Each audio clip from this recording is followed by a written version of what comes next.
Ok. Eh bien, écoutez, on va commencer. Et puis les retardataires prendront ça au vol. Alors, Design for Express. Design for Express, on est là pour vous présenter cette solution. Un petit mot, donc vraiment le but c'est reprendre le contrôle de son business en 6 semaines. Un petit mot sur Ubister et un peu les spécificités d'Ubister. Ubister, ça fait 10 ans qu'on fait ce métier d'intégrateur. Alors, le métier d'intégrateur, on l'entend pas du tout comme de manière classique, c'est-à-dire de manière classique, un intégrateur est là pour faire de la prestation de service et seulement de la prestation de service. Ubister a la particularité d'avoir un business model comme un éditeur. Et c'est important de savoir ça dès le départ parce que c'est ce qui implique tout ce qui s'ensuit et tout notre mindset de rendre l'ERP plus simple, de rendre les implémentations plus simples et surtout beaucoup plus rapides. On a pour principe de jamais réinventer la roue. Ces 10 ans d'existence, plus de 40 projets de primo-implémentation. Il y a eu des installations où il y avait déjà des ERP, on les a remplacés. Quand on parle de primo-implémentation, on parle bien vous êtes avec plein de petits outils et Excel et vous passez à l'ERP ou pas d'outils du tout et vous passez à l'ERP. 21 collaborateurs, plus de 3000 utilisateurs. On parle bien de 3000 utilisateurs parce que dans notre business model, c'est l'usage qui nous intéresse le plus. On est spécialisé dans l'accompagnement de startups et de PME, la plupart du temps en très forte croissance. C'est aussi pour ça qu'on pousse les choses encore plus loin dans l'idée de packager l'outil, c'est-à-dire que quand on prend là dans nos exemples Yellow et Ornicar par exemple, c'est des entreprises dont une grosse partie de leur business, par exemple sur la facturation, c'est du business récurrent, c'est de l'abonnement. Et en fait, on se rend compte que les process sont les mêmes. Donc, l'idée, c'est pas de faire le process chez Yellow, le process chez Ornicar, c'est plutôt d'arriver avec les choses déjà préconfigurées et de dire, ça vous convient, on sait, et on est plus sur une analyse d'écart que de démarrer sur une page blanche. Donc là, il y a les quelques logos qui vont bien, mais voilà, on est vraiment dans cette idée d'agilité, de rapidité. Et d'où vient Design for Express? Alors, c'est une digression qui allait encore plus loin de Design for. Design for, c'est la marque de nos packages. C'est-à-dire qu'il y a Design for Recherche et Ingénierie, Design for Professional Services, Design for High Tech, et j'en passe. L'idée, c'est de se dire, une boîte de recherche et ingénierie, d'une entreprise à l'autre, encore une fois, les process sont à 60, 70, 80, voire 90% les mêmes. Donc, il ne s'agit pas de les réinventer, il s'agit de les appliquer chez les uns, chez les autres. Donc, quand on n'est plus du tout dans une histoire, on fait de 0 à 100, mais de 80% à 100, le travail, il est sur les 20 derniers pourcents. Il n'est pas sur l'entièreté du scope de travail. Et en fait, c'est en discutant avec des CEO et des responsables financiers de start-up et de PME, la plupart du temps en très forte croissance, ou en tout cas qui vont l'être, j'ai un peu toujours eu les mêmes réflexions. C'est, en fait, on a un problème, c'est qu'on a beaucoup de succès. Sur les process qui permettent d'avancer et de structurer administrativement parlant l'entreprise et les flux et tout ça, ça déborde de partout. On est super concentré à délivrer la proposition de valeur. On se rend compte que la facturation est souvent incorrecte, donc on a des retards de paiement pas possibles. On ne sait pas ce qu'on dépense. Clairement, on ne sait pas ce qu'on dépense. On découvre des engagements tout le temps. Donc, on n'est pas certain de ce qu'on fait. Ce qui fait qu'on a une trésorerie, on navigue à vue. Là, tout de suite, je peux vous dire, on attend sur le compte en banque, mais demain, je ne saurais pas exactement vous dire ce qu'il y aura. En tout cas, pas avec certitude.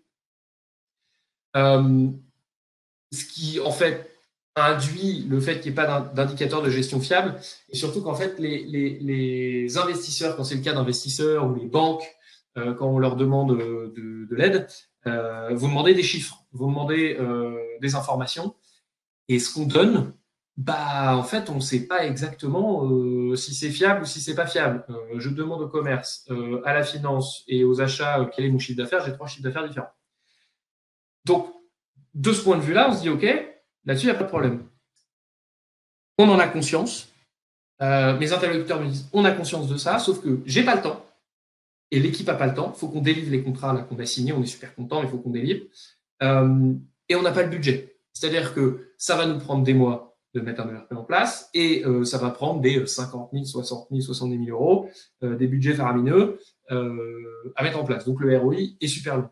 Et nous, ce qu'on dit, c'est alors non, ça n'est pas des mois et non, ça ne coûte pas des dizaines et des dizaines et des dizaines de milliers d'euros. C'est pas vrai.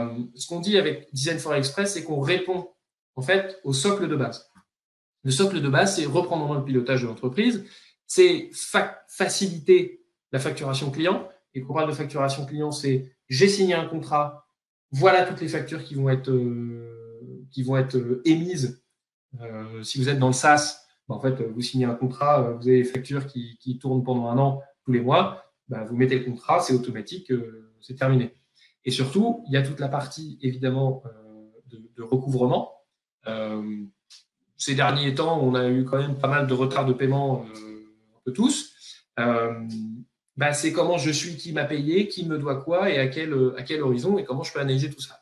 Il y a la maîtrise des dépenses parce que on a ce besoin forcément, même basique, de dire je peux faire une commande et dire oui ou non, et donc de savoir quels sont mes engagements.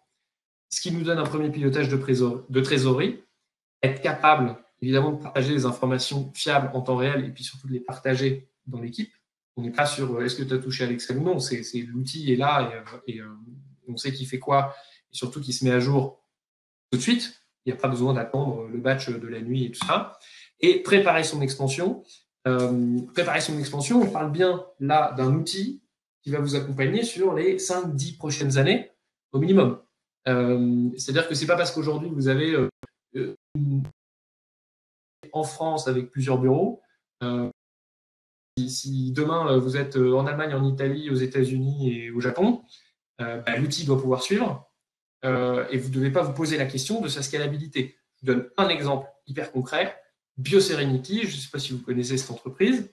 Il y a 4 ans, quand on a commencé à travailler ensemble, ils étaient 14. Aujourd'hui, ils sont dans plein de pays. Ils sont plus de 400. S'il y a bien une question qui ne se pose pas, c'est est-ce que mon ERP, est-ce que mon système d'information de gestion peut suivre en fait cette croissance? Ça ne pose pas cette question. Donc on parle bien d'une installation en 6 semaines, du lancement du projet à l'usage. Pour un budget de 12 500 euros, je reviendrai en conclusion un peu plus en détail sur ça. Et évidemment, c'est du SaaS, donc l'abonnement. Et là aussi, je reviendrai plus en détail en conclusion sur qu'est-ce que ça comporte et ce que vous pouvez y voir, parce qu'il y a 2-3 petites choses qui peuvent être super intéressantes pour vous, notamment sur le financement du projet. Et puis, sur ce, je laisse la parole à Sullivan. Et là-dessus, on va vous montrer un certain nombre de choses liées au tableau de bord que vous aurez dès demain, liées à la gestion de la facturation et liées à la gestion de trésorerie, ce qui implique évidemment la gestion des liquidités, la gestion de relance et tout ça. Sullivan, c'est à toi. Ok, bonjour à tous. Donc, je suis Sullivan, je suis consultant finance chez Ubistar. Et donc, au niveau de mon expérience, excusez-moi, j'ai été comptable. Je suis passé responsable comptable dans une start-up où j'ai monté le service comptabilité et administration jusqu'à analyse financière. On a été racheté par une grosse boîte. J'ai migré sur un ERP. Enfin bon, pas mal de sujets du coup du topic. Donc, je vais incarner le rôle d'un responsable financier. La solution, voilà, ça clignote chez moi. J'espère que ça clignote pas chez vous. Clignote chez moi. Merde. Pardon. Mince. Alors, excusez-moi.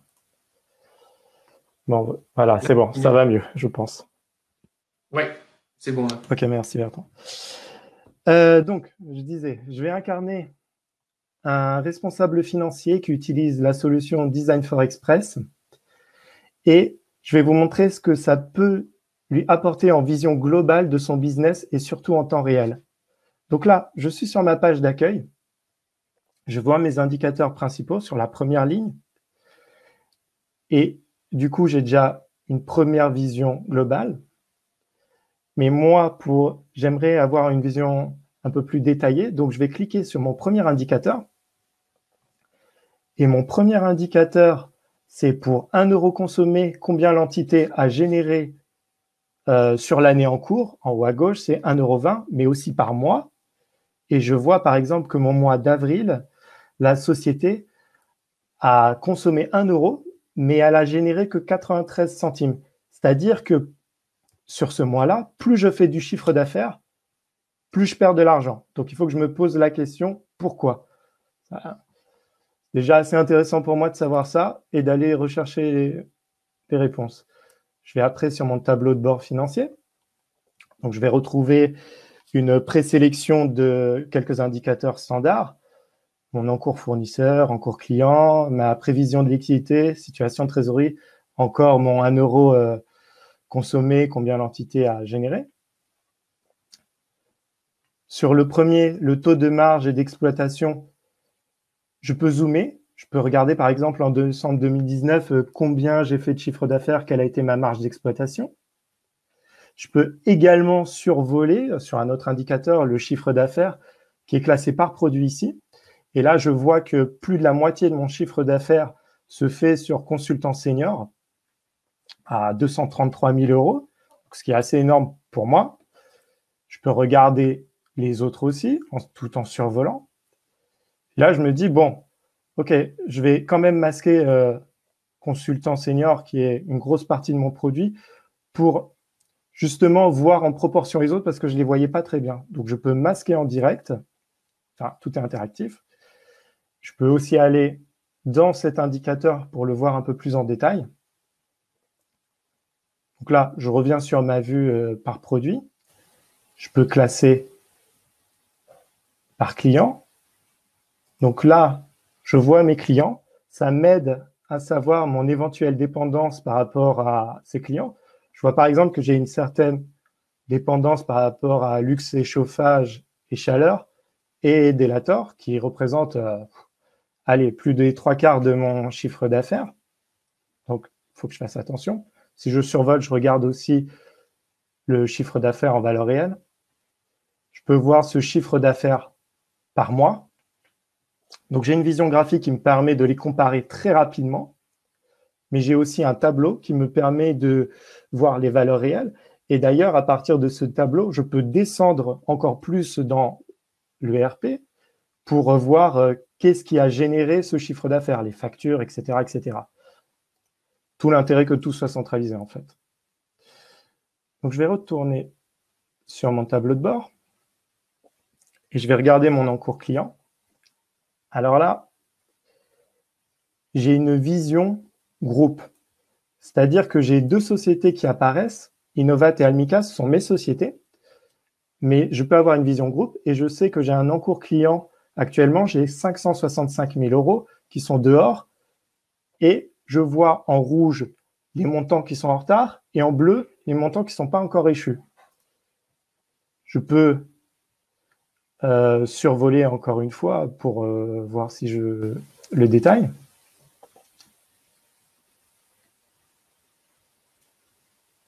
Voilà.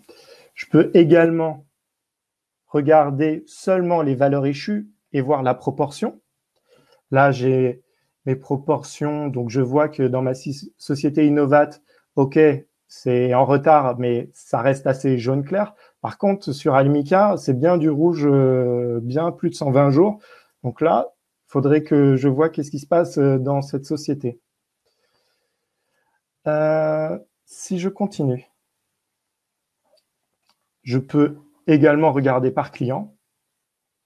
Et par client, là, je retrouve mon client, luxe et chauffage. Comme je disais juste avant, c'est un gros client, j'ai une bonne dépendance par rapport à lui.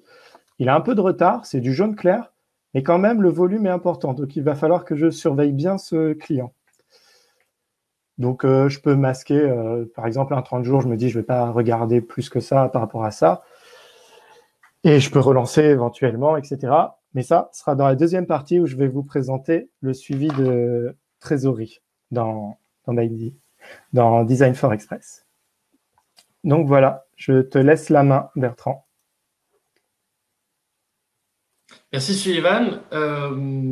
Donc encore une fois, si vous avez des questions, besoin de précision, n'hésitez pas à les noter, soit avec vous, soit dans le chat. Là, on y répondra à la fin.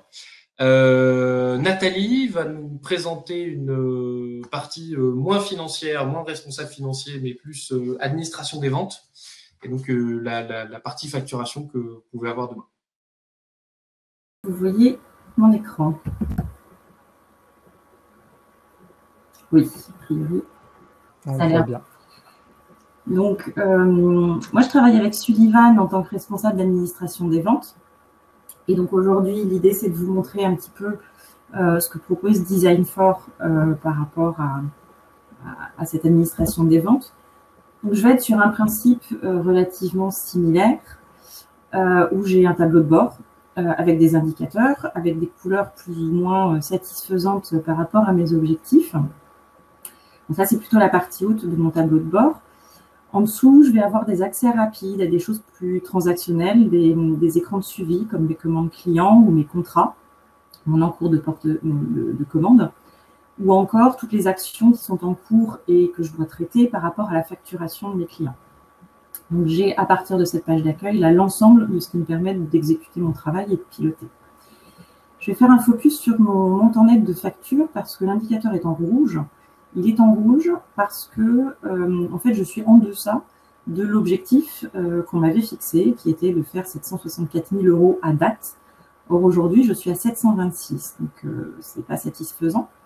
Et puis, j'ai aussi une marque de tendance à la baisse parce qu'en fait, je suis 5% en dessous de ce que j'avais fait l'année dernière. Donc, en dessous de mon objectif, mais aussi en dessous de ce que j'avais fait l'année dernière. Et ce que je peux voir, en regardant mois par mois, c'est que le mois d'avril est bien supérieur au mois de mai et au mois de juin. Si je veux aller un petit peu plus loin, je vais aller regarder par client. Par client, je vais voir que avec les indicateurs par couleur, tout le monde a bien été facturé sur tous les mois depuis le début de l'année, sauf mon client Almica, qui est un gros client pour moi. Et je m'aperçois, en regardant les chiffres mois par mois, qu'en fait, je n'ai pas du tout facturé ni au mois de mai ni au mois de juin. Donc, j'ai très clairement là un retard de facturation dont il va falloir que je m'occupe. Je vais aller regarder plus précisément encore ce compte Almica pour voir le détail. Et je vais consulter pour ça ce qu'on appelle une vue à 360 degrés, puisque j'ai des informations sur les ventes, sur l'après-vente, sur les encours financiers et aussi sur tous les projets que j'ai en cours avec ce client. Si je zoome sur les ventes, je vais aller regarder en particulier une commande, dont je sais que c'est une commande très importante que j'ai en cours avec ce client. Et je vais aller regarder ce que j'ai fait en termes de facturation. Donc là, je vais arriver sur une représentation graphique de mon encours de facture, de ce qui a été émis ou pas. Donc là, je vois que lié à cette commande, ont été générées un certain nombre de factures. Quand j'ai des contrats avec des prestations récurrentes, des contrats d'abonnement ou 20 jours de prestations par mois systématiquement au titre de support ou de maintenance, je ne vais pas me poser la question. Comme le disait Bertrand précédemment, je vais initier ma commande, planifier mes factures et elles vont se générer automatiquement chaque mois sans qu'aucune action ne soit nécessaire de ma part. Sur cette commande en particulier, comme c'est une commande un petit peu sensible, un peu complexe, là j'ai pris la décision que le système me propose automatiquement les factures, mais qu'il ne les valide pas automatiquement. Et c'est pour ça qu'aujourd'hui, ils ne sont pas intégrés dans mes chiffres. Et je m'aperçois ainsi qu'effectivement, ma dernière facture n'a pas été validée, donc elle n'est pas comptabilisée dans mes chiffres. Je vais cliquer dessus pour aller vérifier que ce qui m'est proposé par le système est bien cohérent. Donc, je peux vérifier la quantité, le tarif, la date, et a priori, tout semble correct. Donc, je vais pouvoir valider ma facture. Et ça, c'est quelque chose que je devrais faire seulement de façon exceptionnelle. La validation de ma facture, elle fait quoi? Elle va envoyer automatiquement la facture à mon client en pièce jointe d'un email. Donc, je n'ai pas d'action ensuite d'édition de facture, c'est envoyé systématiquement. Et la validation de ma facture a fait aussi autre chose. Il a généré automatiquement mon écriture comptable. Et ce qu'on peut voir là, c'est que mon écriture comptable, elle a été faite selon les règles de comptabilisation française, avec un plan de compte français, avec la correcte comptabilisation de la TVA notamment. Mais comme je suis dans un groupe, j'ai aussi exactement la même écriture qui a été générée dans un autre plan comptable, selon d'autres règles comptables, qui sont des règles IFRS. Donc je peux, comme ça, avoir une double comptabilisation de comptabilité et donc de reporting, un en comptabilité locale, un en comptabilité groupe, qui en l'occurrence ici serait une IFRS, et d'avoir ainsi des chiffres de gestion qui vont au-delà des frontières géographiques et légales et fiscales, et qui permettent d'avoir une vue consolidée sur les chiffres de mon groupe. Si je retourne sur mon indicateur et que je le rafraîchis, je vois que désormais, mon indicateur est passé en orange. Donc ça veut dire que je me rapproche de mon objectif cible. Il ne passera en vert que le jour où j'aurai atteint ma cible. Par contre, ma flèche de tendance est passée au vert parce que désormais, j'ai dépassé ce que j'avais prévu de faire cette année en comparaison de ce que j'avais fait l'année dernière. Voilà un petit tour d'horizon du potentiel de ce qu'on peut faire en tant qu'administrateur des ventes. Ok. Je passe la parole. J'arrête. Alors ça, c'est l'effet des mots. On prend un tout petit peu plus de temps que ce qu'on... Ça arrive souvent. On va repartir de l'administration des ventes vers le responsable financier. Donc Sullivan, et là on va voir une partie beaucoup plus liée à la trésorerie, à la relance, et donc justement à la gestion de liquidité et tout ça. À toi Sullivan. Ok, très bien. Alors, donc comme disait Bertrand, je vais reprendre mon rôle de responsable financier. Et là, cette fois, je vais m'intéresser à comment je peux suivre ma trésorerie dans Design for Express. Donc, comme vous pouvez le constater, j'ai une deuxième ligne maintenant qui est suivi de trésorerie et j'ai tous mes indicateurs principaux, ceux qui m'intéressent. Je peux aller directement dans mon tableau de bord de suivi de trésorerie. Je vais y voir la prévision de liquidité, l'encours client, l'encours fournisseur, mais aussi sur la gauche de l'encours fournisseur, vous pourrez voir quelques raccourcis qui vont me permettre d'avoir des actions très directes et concrètes par rapport aux différentes informations que j'ai. J'ai également ma situation de trésorerie avec mes différentes banques. Là, je vais aller sur prévision de liquidité. Donc là, j'ai une projection sur une quinzaine de jours avec les entrées et sorties qu'on a. Et là, je peux regarder beaucoup plus loin d'un point de vue hebdomadaire.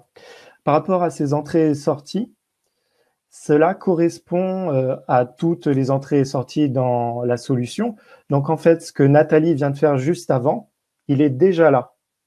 C'est de l'instantané.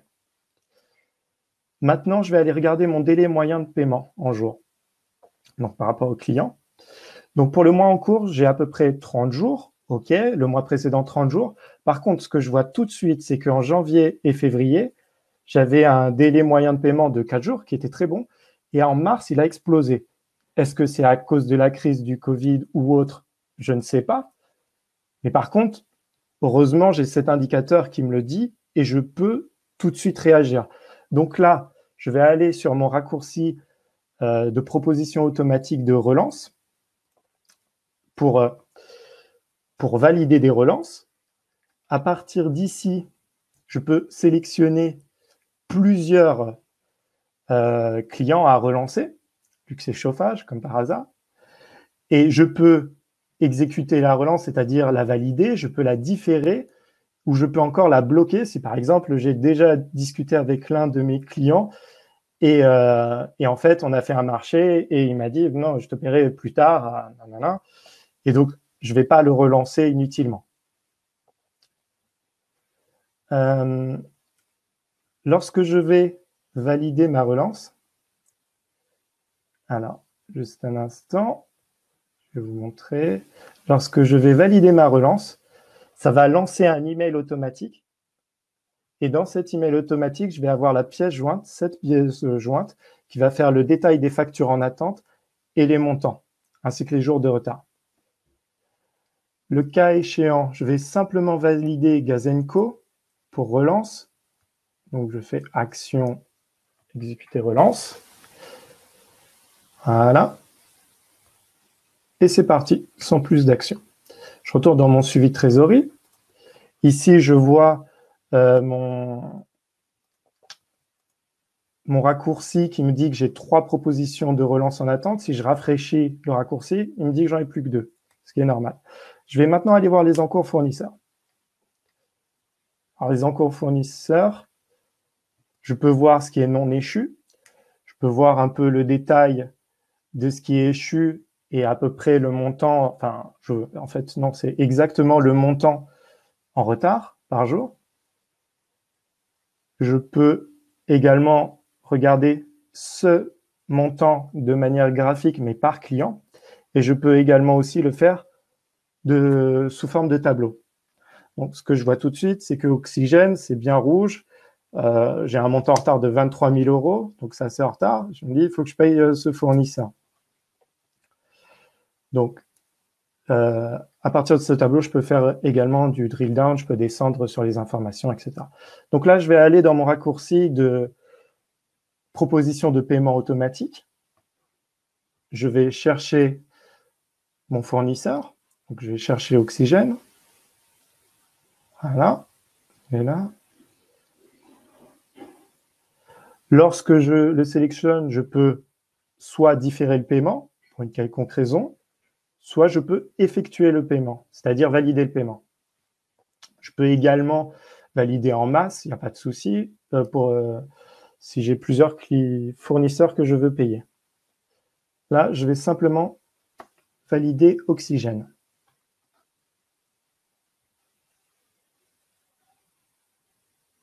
Très bien. Je vais retourner dans mon suivi de trésorerie. Donc là, je vais rafraîchir les propositions. Donc, je vais passer de 14 à 13, pas de souci. Et idem, pour mon graphique en cours fournisseur, je vais le rafraîchir et je vais passer de 87 000 à moins 23 000, c'est-à-dire 63 000. Et on voit bien que dans le graphique, ça a changé également. Voilà. Donc maintenant, je me dis très bien, je veux envoyer un fichier à la banque pour faire ce paiement. Donc, je vais créer ce fichier. C'est un fichier XML au format CEPA, donc qui est reconnu par toutes les banques européennes.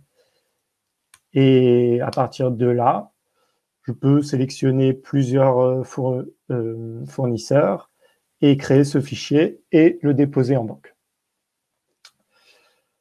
Alors, ce qui est intéressant dans ces différents scénarios, c'est qu'on voit que je peux créer des processus d'approbation et faire des workflows qui sont cohérents. Mais surtout, je peux avoir une gestion proactive et en temps réel de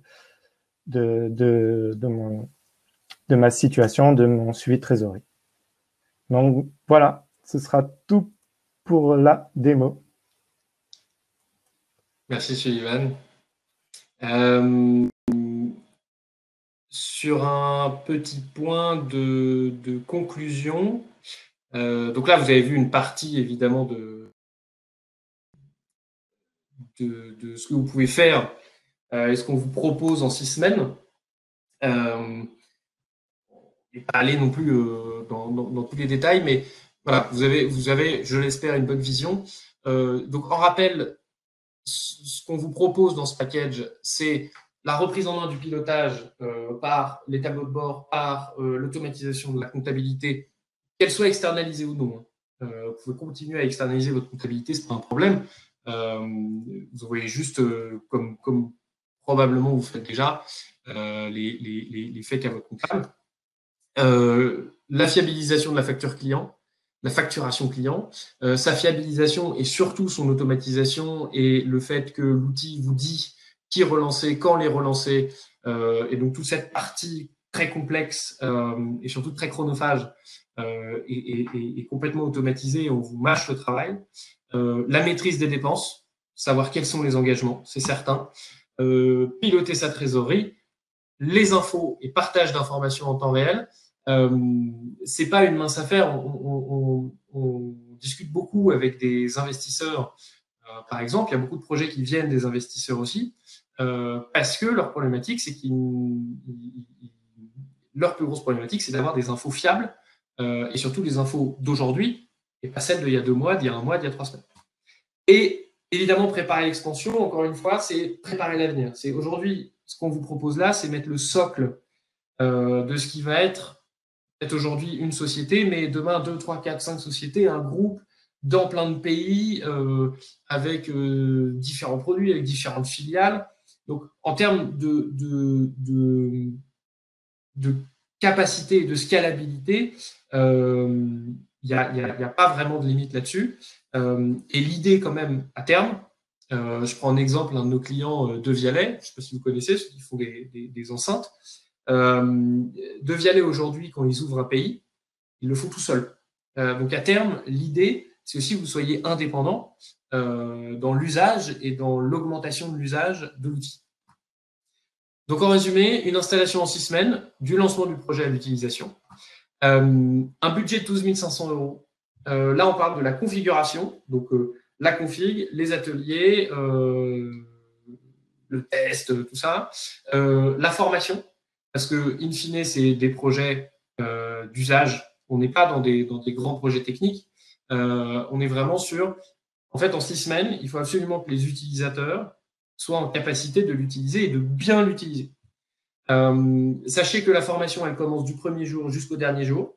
C'est d'abord du e-learning, puis les ateliers, puis les exercices entre les ateliers, toute la partie test, qui est une très grande partie de formation aussi. Et sachez que cette formation, Ubister est datadocké. Ubister est un centre de formation officiel, et donc ça peut être financé par votre OPCO. Et toute la partie, évidemment, tableau de bord qui a pu vous montrer dans sa toute petite partie Sullivan. Les tableaux de bord, on parle de tableaux qui sont natifs de by design. On parle quand même de 800 rapports et KPIs natifs dans l'outil. Et on y a ajouté, en fait, 10 ans d'expérience de création de rapports auprès de nos clients. Typiquement, le 1 € pour 1 € investi, l'entité a généré, c'est pas quelque chose qui est natif dans l'outil. C'est quelque chose qu'on a rendu natif parce qu'on le met à disposition de nos clients. Mais c'est une création Ubister. Et un abonnement qui, au départ, coûte 1 500 € par mois, et dedans, vous y avez 5 licences utilisateurs dès le départ. C'est le minimum, c'est le droit d'entrée. Donc ça compte la moitié de ces 1 500. Et l'autre moitié des 1 500, c'est l'accès à l'entièreté de l'outil. C'est qu'aujourd'hui, et dans 6 semaines, vous allez utiliser une toute petite partie, mais vous avez accès à l'entièreté de l'outil. Il n'y a pas de tiroir ou quelque chose comme ça.